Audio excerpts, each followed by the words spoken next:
ಆರೋಗ್ಯಕರವಾಗಿ ಫ್ರೆಶ್ ಆಗಿರುವಂಥ ತರಕಾರಿಗಳನ್ನ ಬಳಸ್ಕೊಂಡು ಗೋಧಿ ಹಿಟ್ಟಿನಿಂದ ಮಾಡುವಂಥ ಈ ರೋಲನ್ನು ಮನೆಯಲ್ಲೇ ಸುಲಭವಾಗಿ ಮಾಡ್ಕೋಬೋದು. ಹೊರಗಡೆ ತಿನ್ನೋದನ್ನು ಅವಾಯ್ಡ್ ಮಾಡಿ ಮನೆಯಲ್ಲೇ ಮಕ್ಕಳಿಗೂ ಕೂಡ ಮಾಡ್ಕೊಳ್ಳಿ, ನೀವು ಕೂಡ ತಿನ್ನಿ, ತುಂಬ ಒಳ್ಳೆಯದು.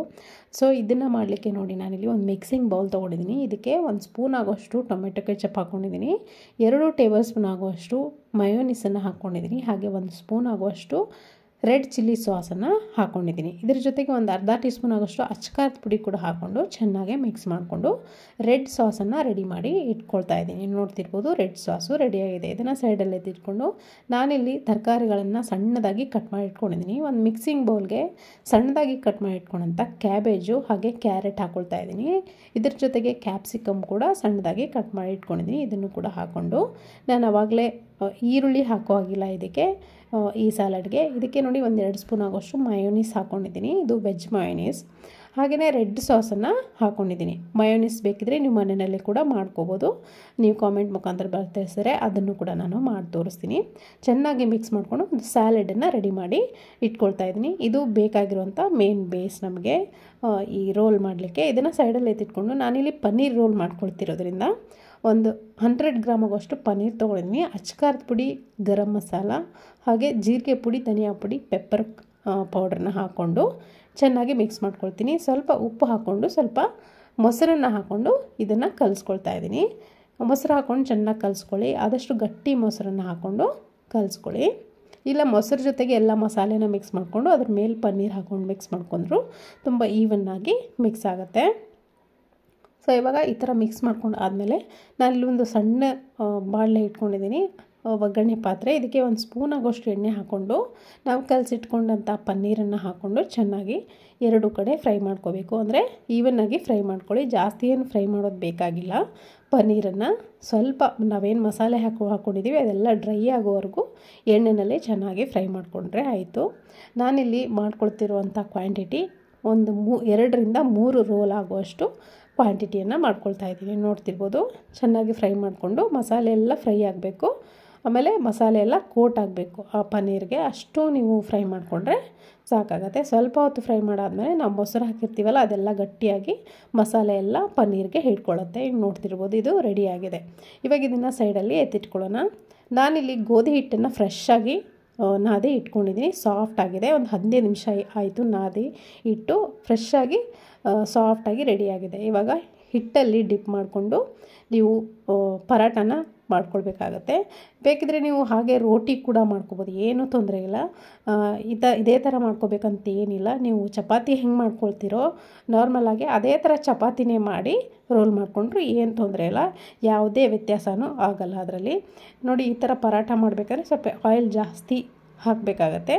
ನೀವು ಆಯಿಲ್ ಕಡಿಮೆ ತಿನ್ನೋರು ನಾರ್ಮಲ್ ಚಪಾತಿ ಥರ ನೀವು ಲಟ್ಟಿಸ್ಕೊಂಡು ಚಪಾತಿನ 2 ಕಡೆ ಬೇಯಿಸ್ಕೊಂಡು ನೀವು ಮಾಡ್ಕೋಬೋದು. ನಾನಿಲ್ಲಿ ಪರಾಟ ಮಾಡಿ ತೋರಿಸ್ತಾ ಇದ್ದೀನಿ. ಈ ಥರ ಲಟ್ಟಿಸ್ಕೊಂಡು ಚಪಾತಿನ ಕಟ್ಟಿಸ್ಕೊಟ್ಟು ಈ ಥರ ರೋಲ್ ಮಾಡಿಕೊಂಡು ನೋಡಿ, ಮತ್ತೆ ರೋಲ್ ಮಾಡಿಕೊಂಡು ಇದನ್ನು ಪರಾಟನ ಮಾಡ್ಕೊಳ್ತಾ ಇದ್ದೀನಿ. ಇದೇನು ಎಲ್ಲರಿಗೂ ಗೊತ್ತಿರುವಂಥ ಕಾಮನ್ ಮೆಥಡು. ಇವಾಗ ಇದನ್ನು ಬೇಕಿದ್ರೆ ಎಣ್ಣೆನಲ್ಲೇ ಲಟ್ಟಿಸ್ಬೋದು. ಹೊರಗಡೆ ಎಲ್ಲ ನೀವು ಸ್ಟ್ರೀಟಲ್ಲೆಲ್ಲ ಹೋಗಿ ತಿಂದಾಗ ಒಂಚೂರು ಹಿಟ್ಟನ್ನು ಬಳಸೋದೇ ಇಲ್ಲ, ಎಣ್ಣೆನಲ್ಲೇ ಲಟ್ಟಿಸ್ತಾರೆ, ಎಣ್ಣೆನಲ್ಲೇ ಬೇಯಿಸ್ತಾರೆ. ಇದನ್ನು ಫ್ರೈಯೇ ಮಾಡಿಬಿಡ್ತಾರೆ ಎಣ್ಣೆಯಲ್ಲಿ. ಆ ಥರ ಮಾಡೋದ್ರಿಂದ ಒಳ್ಳೆಯದಲ್ಲ ಆರೋಗ್ಯಕ್ಕೆ, ಅಷ್ಟು ಆಯಿಲ್ ತಿನ್ನೋದು ಕೂಡ. ಸೊ ನೋಡಿ, ಈ ಥರ ಲಟ್ಟಿಸ್ಕೊಂಡಾದ್ಮೇಲೆ ಸ್ವಲ್ಪ ಗ್ರೀಸ್ ಮಾಡ್ಕೊಂಡಿದ್ದೀನಿ ಎಣ್ಣೆನ ತವೆಗೆ. 2 ಕಡೆ ಈವನ್ನಾಗಿ ಚೆನ್ನಾಗಿ ಬೇಯಿಸ್ಕೋಬೇಕು ಈ ಪರಾಟನ.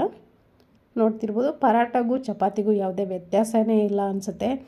ನೀವು ಚಪಾತಿನೇ ಒಂದು 3 ಫೋಲ್ಡಾಗಿ ಮಡಚ್ಕೊಂಡು ಚಪಾತಿ ಮಾಡಿಕೊಂಡು ಅದಕ್ಕೂ ಕೂಡ ಇದನ್ನು ಹಾಕ್ಕೊಂಡು ಮಾಡ್ಕೋಬೋದು.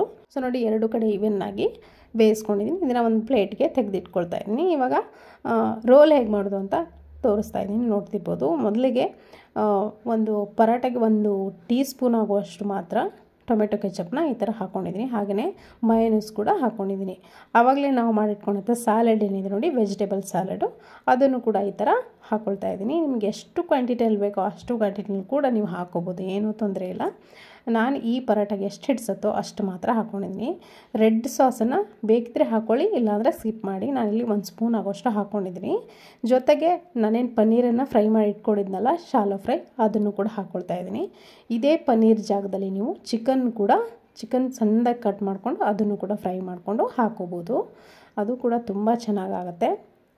ಸೊ ಹೊರಗಡೆ ತಿನ್ನೋದನ್ನು ಆದಷ್ಟು ಅವಾಯ್ಡ್ ಮಾಡಿ, ಮನೆಯಲ್ಲೇ ಆರೋಗ್ಯಕರವಾಗಿ ಮಕ್ಕಳಿಗೂ ಮಾಡಿಕೊಡಿ, ತುಂಬ ಒಳ್ಳೆಯದು. ಮೇಲ್ಗಡೆ ಸ್ವಲ್ಪ ಕೊತ್ತಂಬರಿ ಸೊಪ್ಪು ಹಾಕಿ ಉದ್ದುದ್ದಕ್ಕೆ ಕಟ್ ಮಾಡೋದಂತ ಈರುಳ್ಳಿ ಹಾಕ್ಕೊಂಡಿದ್ದೀನಿ, ಹಾಗೆಯೇ ಕ್ಯಾಪ್ಸಿಕಮ್ ಕೂಡ ಹಾಕ್ಕೊಂಡಿದ್ದೀನಿ. ಮೇಲ್ಗಡೆ ಸ್ವಲ್ಪ ಮತ್ತೆ ಮಯೋನೀಸನ್ನು ಹಾಕ್ಕೊಂಡು ಮೇಲ್ಗಡೆ ಸ್ವಲ್ಪ ನಿಂಬೆಹಣ್ಣಿನ ರಸವನ್ನು ಹಾಕ್ಕೊಂಡ್ರೆ ರುಚಿಯಾಗಿರುವಂಥ ಟೇಸ್ಟಿಯಾಗಿರುವಂಥ ಪನ್ನೀರ್ ರೋಲ್ ರೆಡಿ ಆಗುತ್ತೆ. ಹೊರಗಡೆ ನೂರಾರು ರೂಪಾಯಿ ದುಡ್ಡು ಕೊಟ್ಟು ತೊಗೊಂಡು ತಿನ್ನೋ ಬದಲು, ತಿಂದು ಆರೋಗ್ಯವನ್ನು ಹಾಳು ಮಾಡ್ಕೊಳ್ಳೋ ಬದಲು ಈ ಥರ ಮನೆಯಲ್ಲೇ ಹೆಲ್ದಿಯಾಗಿರುವಂಥ ಆಪ್ಷನ್ಸ್ ಸಾಕಷ್ಟು ಇವೆ. ಈ ಥರ ಮನೆಯಲ್ಲೇ ಮಕ್ಕಳಿಗೂ ಕೂಡ ಮಾಡಿಕೊಡಿ, ನೀವು ಕೂಡ ಮಾಡ್ಕೊಳ್ಳಿ. ಇವಾಗೇನು ಸ್ಕೂಲ್ ಶುರುವಾಯಿತು, ಮಕ್ಕಳಿಗೆ ಮನೆಗೆ ಬಂದ ತಕ್ಷಣ ಹಸಿವಾಗಿರುತ್ತೆ, ಏನಾದರೂ ತಿನ್ನಬೇಕು ಅಂತ ಅನಿಸಿರುತ್ತೆ, ಏನಾದರೂ ಕೇಳ್ತಿರ್ತಾರೆ. ಬರೋಕ್ಕಿಂತ ಮುಂಚೆನೇ ಈ ಥರ ರೋಲ್ ಮಾಡಿಟ್ಬಿಡಿ, ಬಂದ ತಕ್ಷಣ ಕೊಟ್ಬಿಡಿ, ಅವ್ರಿಗೂ ಖುಷಿ ಆಗುತ್ತೆ. ನೀವು ಕೂಡ ತಿನ್ಕೊಳ್ಳಿ, ತುಂಬ ಚೆನ್ನಾಗಿರುತ್ತೆ ಟೇಸ್ಟು, ಆರೋಗ್ಯಕ್ಕೂ ಕೂಡ ಒಳ್ಳೆಯದು. ಹೊರಗಡೆ ತಿನ್ನೋದನ್ನು ಅವಾಯ್ಡ್ ಮಾಡ್ದಂಗೆ ಆಗುತ್ತೆ. ಮನೆಯಲ್ಲೇ ಸಿಗುತ್ತಲ್ಲ, ಹೊರಗಡೆ ಯಾಕೆ ಹೋಗಬೇಕು ಅನ್ನೋದು ಅವ್ರ ಮೈಂಡಲ್ಲೂ ಬರುತ್ತೆ. ಸೊ ಇವತ್ತಿನ ಈ ರೆಸಿಪಿ ನಿಮಗೆ ಖಂಡಿತ ಇಷ್ಟ ಆಗಿದೆ ಅಂದ್ಕೊಳ್ತೀನಿ. ಇಷ್ಟ ಆಗಿದ್ರೆ ಒಂದು ಲೈಕ್ ಮಾಡೋದನ್ನು ಮರಿಬೇಡಿ. ಮತ್ತೆ ಸಿಗ್ತೀನಿ ಮತ್ತೊಂದು ರೆಸಿಪಿಯೊಂದಿಗೆ. Thank you.